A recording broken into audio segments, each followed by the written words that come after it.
Hi everyone, really great to be here with you at the Patterns for Change launch event. As Nick mentioned, my name is Tyrone Medupin. I'm a first generation Nigerian. I was born and I'm currently living in London. My audio description is black female. I have short black afro hair. I'm wearing a blue top and a white, black and red scarf. I spent the last 12 years working as a design strategist with a focus on putting humanity at the heart of business, health and social equity issues. And I was previously innovation director where I did work with Shift, with Nick at Shift, and I'm now a freelancer operating under the name Hello Brave in order to focus more of my attention and intentions on supporting a more equitable civil society response to mental health and support for families in the early years.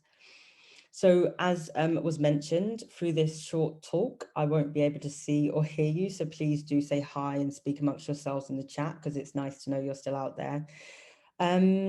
I was so lucky to be able to work as the lead designer on this program alongside Seth and Nicola from MPC, Raphael and Nick from Shift, Eliza and Mike from Iva, freelancers Anna Wanhurst and Emily Bazaljet, as well as an incredible team of advisors and funders.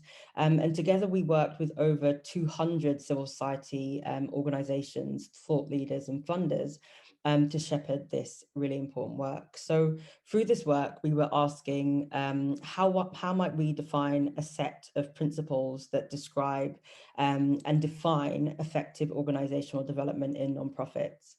And the hypothesis there was that a set of principles could provide an initial modest contribution to unifying the growing but really fragmented practice of organizational development in civil society, help improve clarity and also help build strong and shared practice over time. So during this work, we conducted desk research led by Ivar. We had 10 workshops and 43 conversations with nonprofits, funders, and organizational development consultants, which was led by MPC. We engaged a growing community of over 160 people interested in the future of organizational development. And through this process, we discovered that, as many of you can attest to, organizational development is a chaotic concept, something that, like other chaotic concepts like love, defy clean definition, structure, and are in absolutely no way singular. We also, however, identified that while like love, there are many other flavors of organizational development. This moment provided an ethical imperative to draw out the foundational pillars that could make any approach to organizational development more human, supportive, people-centered, equitable, and humane.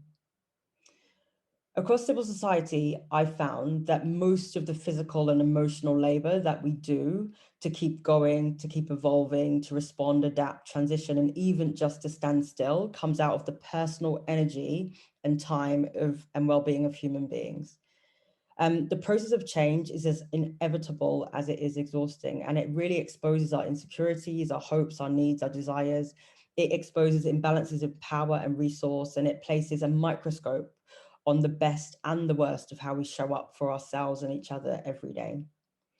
And for that reason, as this work started to mature, we began to focus less on processes and approaches and methods and tools, although all of which are quite manifold and impossible to meaningfully condense. And instead, we focused on muscles and behaviors, the way we show up, the way we treat ourselves and each other, especially when we're going through periods of subtle or significant change. So these behaviors that have emerged, the patterns for change, condense the thoughts of hundreds of people to describe the patterns of behaviors that we can practice on a personal, group, organizational, and hopefully sector-wide level to make us all better able to participate in inevitable transitions. So there are 7. I'll go through them one by one. The first is know your why. This is a call to start and act from a clear individual, group, or organizational why. This holds true whether you're refreshing or strengthening your board or you're exploring issues of racial equality across your organization. making sure that the why that is held is resonant and important and visible to everyone, which can improve clarity and direction and energy for the journey. Set directions together. This asks us who is setting the agenda and how can we set agendas in more equitable ways, avoiding, where possible, engaging in top-down processes and involving people from within and outside of your organization, taking care to share voice and power with the humans who are involved and impacted by the change. Listen and share bravely. This is a call to do the hard work of listening and sharing our 100% with ourselves and each other. This is deep and personal work. It requires cultivating a relationship with feedback. It requires learning and relearning our ability to sense and hear and share more of what we actually think. And for organizations, this is a demand for psychologically safe spaces in which to do this important change work. Build on what's strong. This asks us to honor and appreciate what is working. We work in a sector and also a wider society that can often be deficit-based, focusing in on what is not working and thinking of people and organizations as something to be fixed. How can we cultivate appreciation, looking at our individual and collective strengths and taking time to honor the past and see assets in the present? Know by trying. This is a call to build knowledge and certainty by doing. There's a Rilke quote that I really like, which is, live the question now, perhaps you will then gradually, without noticing it, live along some distant day into the answer. This calls on us to change by exploration and experimentation and creating safe and brave spaces in which we can fail. Understand your limits. This is a vital and urgent call to center care as a prerequisite to change. Being thoughtful enough to limit the negative externalities of the processes we design, lead, and participate in. We need to be clear and deliberate about who is benefiting and who is paying the price for our change. And finally, connect generously.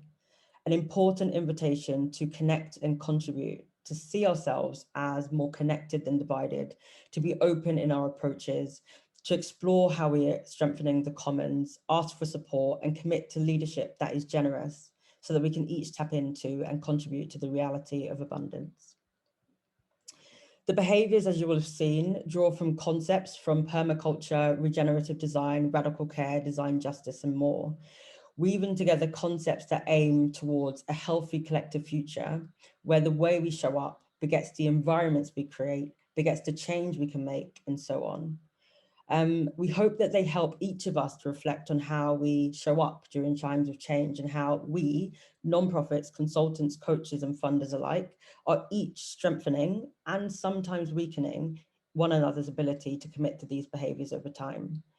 I personally have found that these behaviours have helped me to reckon with myself and how I show up as a consultant, showing me the ways I have encouraged, but also often discouraged the practices of these behaviours, and how sometimes my approach and my craft has helped to hold inequitable, unfair, and unhealthy change behaviours in place. We look forward to the coming months and years when others, hopefully many of you here, continue to evolve and adapt these behaviours, pulling them and all of us towards the emerging themes, concepts, and ideas that they don't yet capture or contain. But we hope that this initial offering acts as a useful bridge towards a future civil society that is flexible and strong, and helps us all to build a sector capable of radical, sustainable, collective change, one behaviour at a time.